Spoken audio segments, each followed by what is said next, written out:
We're going to take a closer look at the Hatsan VTS Escort SDX12.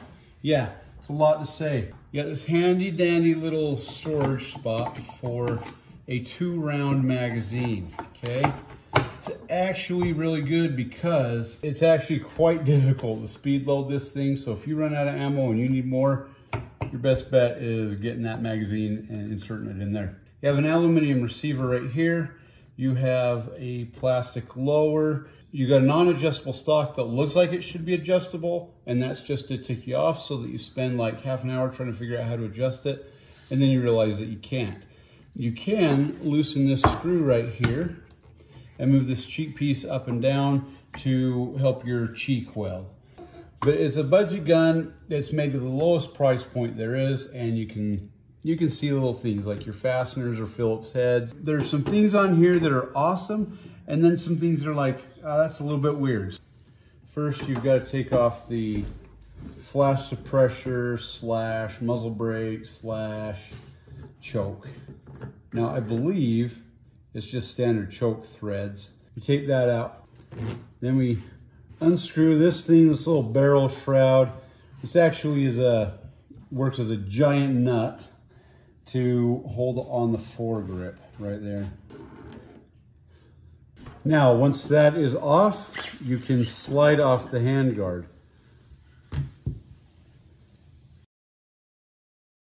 And you have to take this off before you disassemble this firearm any further. You cannot take off the lower and leave this in place, or you're going to damage this little doohickey piece right here. This is a high temp polymer. This seals around the gas system right here so that when you're firing that this will cycle.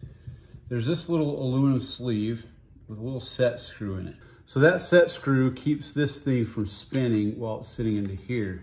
And this has little nubbins right here. This little spring-loaded ball bearing that's permanently in place right there. So that way, when you put on this nut right here, that engages against this and holds this into place so this doesn't come loose while you're firing.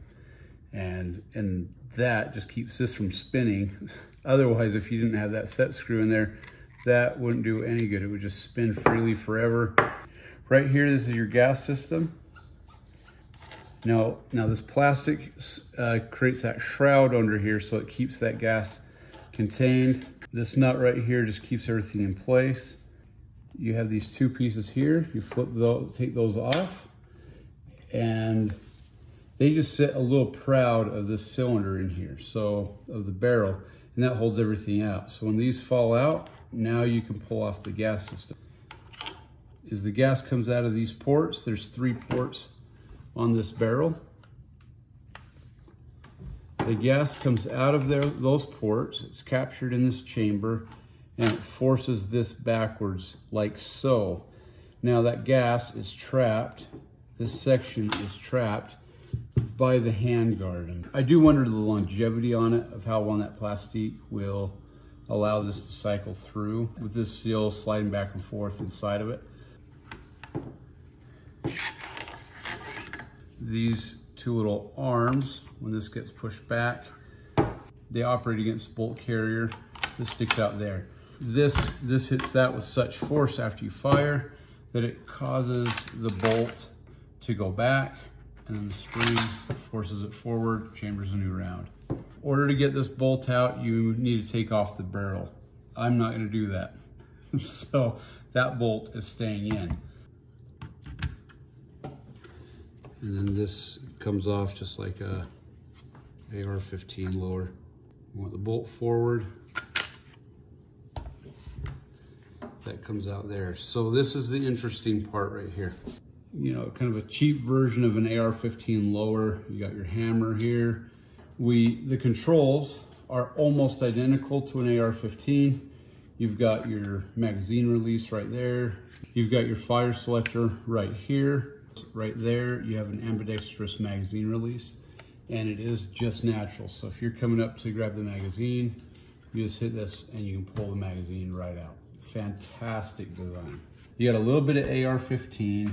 The bolt is just like a 870 bolt. It has a little locking lug at the top, and It has a bolt carrier right here, but the difference is this bolt carrier has this tail on it. So when that bolt comes back, this little tail pushes against that buffer, and then that buffer pushes this thing forward. It's quite ingenious. The cool part is they made this thing work, and you have this that's ambidextrous, which also seems to pose a problem that it's so easily ambidextrous where all you have to do is pull that out like so. That part doesn't quite seem right either. But you look into there and you can see just that standard shotgun barrel that you'd see in an 870 or a Mossberg 500 style firearm.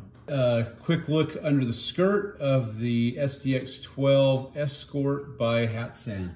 You're gonna make sure the bolt's forward, you're gonna put the base back on, push those pins down, and then you're just gonna put everything back in the same order that you took it off, and you should be good. I find this is a super interesting gun, and even though it has some quirky things at its budget cost, I think it is well worth the money for it. It's been very reliable with high brass and not so reliable with target loads. And so when you look at the price point, this gun is a complete win.